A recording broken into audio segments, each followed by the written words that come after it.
Assalamualaikum warahmatullahi wabarakatuh. Saya Harum Nur Rahman. Saya dari Prodi Tadris Bahasa Inggris, Fakultas Tarbiyah dan Ilmu Keguruan, angkatan tahun 2018. Pada pengabdian kali ini, saya mengangkat judul Strategi Pengembangan Manajemen Taman Pendidikan Al-Quran atau biasa disebut TPA Hakul Yakin Mauspati. Judul ini dilatar belakangi oleh aset yang dimiliki oleh TPA Hakul Yakin, kemudian sumber daya yang dibutuhkan TPA Hakul Yakin, dan pengelolaan aset yang belum stabil pada TPA Hakul Yakin. Tempat dan lokasi kegiatan ini berlokasi di TPA Hakul Yakin yang beralamat di Jalan Bromo nomor 119 RT 11 RW 03 Kelurahan Mauspati, Kecamatan Mauspati, Kabupaten Magetan. Penjelasan mitra dan masalah yang dihadapi oleh mitra. Jadi TPA Hakul Yakin ini berdiri sejak tahun 2012 dan baru resmi mendapatkan nama Hakul Yakin pada tahun 2018. TPA Hakul Yakin fokus pada tahfizul Quran atau hafalan para santri dan pembacaan Al-Quran dengan metode UMI. Kemudian masalah yang dihadapi oleh TPA Hakul Yakin adalah terbatasnya tenaga pengajar, karena memang banyak sekali santri yang berminat untuk menuntut ilmu di TPA Hakul Yakin, kemudian jadwal pelajaran yang tidak teratur dan terbatasnya waktu. Jadi waktu yang digunakan di TPA Hakul Yakin kurang lebih hanya 1 jam saja. Kemudian banyak sekali materi-materi yang harus disampaikan di saat pembelajaran dilaksanakan. Selanjutnya saya akan menjelaskan tentang prosedur program kegiatan pengabdian yang telah dilakukan. Yang pertama, saya melakukan observasi lapangan, yaitu mengamati aset yang telah ada di masyarakat. Jadi saya mengamati aset-aset yang setidaknya pantas untuk dilakukan pengabdian ini, dan saya menggunakan pendekatan ABCD, di mana pendekatan ini berdasarkan dengan aset yang telah ada dan hanya melanjutkan atau membenahi aset tersebut. Kemudian yang kedua yaitu menyusun strategi. Tentunya menyusun strategi bersama pengurus TPA Hakul Yakin, yaitu Ibu Yuyun Wahyuni, menyusun jadwal pelajaran apa yang harus disampaikan, dan menyusun agar materi yang akan disampaikan dapat tersampaikan dalam waktu hanya 1 jam. Kemudian yang ketiga, pelaksanaan kegiatan inti. Di kegiatan inti, nah, di sini saya akan menjelaskan kesulitan yang dialami oleh pengabdi. Yang pertama adalah PPKM Mikro.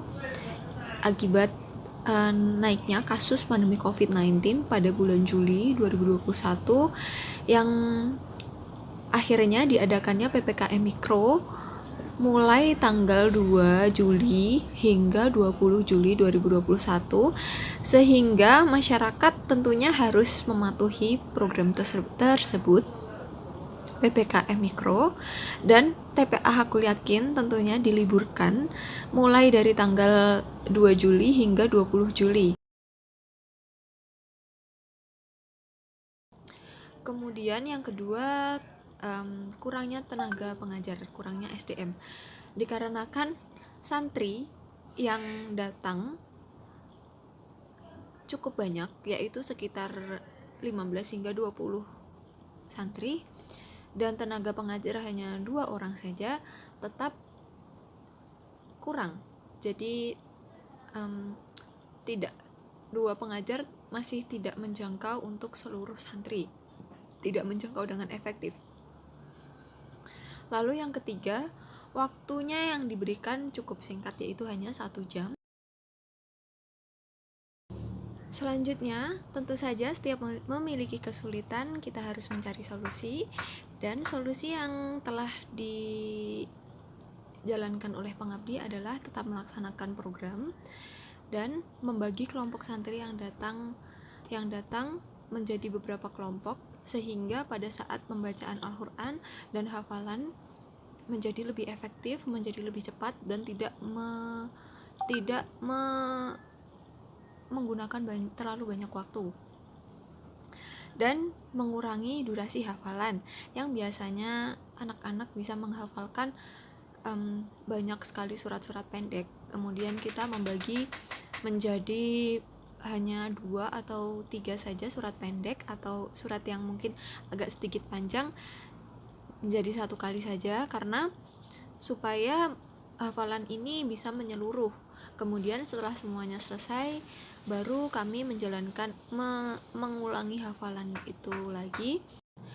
Kemudian pastilah setiap program memiliki faktor-faktor yang dapat mendukung berlangsungnya kegiatan. Yang pertama adalah izin yang diberikan oleh pengurus TPA Hakul Yakin dan terbukanya pengurus TPA Hakul Yakin. Yang kedua, ketersediaan pengurus TPA Hakul Yakin untuk membantu pengabdi dalam melaksanakan program yang telah diberikan oleh IAIN Ponorogo. Dan yang ketiga, keterbukaan dan antusiasme para santri yang belajar di TPA Hakul Yakin. Dan hasil dari pengabdian ini, pengabdi dapat menyimpulkan hasilnya adalah efektivitas dari pembelajaran yang meningkat. Kemudian materi yang diberikan dapat semakin bertambah, tidak hanya hafalan dan membaca Al-Quran saja, namun adanya materi fikih dan beberapa kali sempat memberikan materi bahasa Inggris. Dan yang ketiga, perhatian yang bisa menyeluruh kepada seluruh santri, yang dimana sempat dibagi menjadi beberapa kelompok, kemudian satu kelompok per kelompok dapat menyeluruh untuk diamati pembelajaran tersebut. Sekian yang dapat saya sampaikan. Saya ucapkan terima kasih dan wassalamualaikum warahmatullahi wabarakatuh.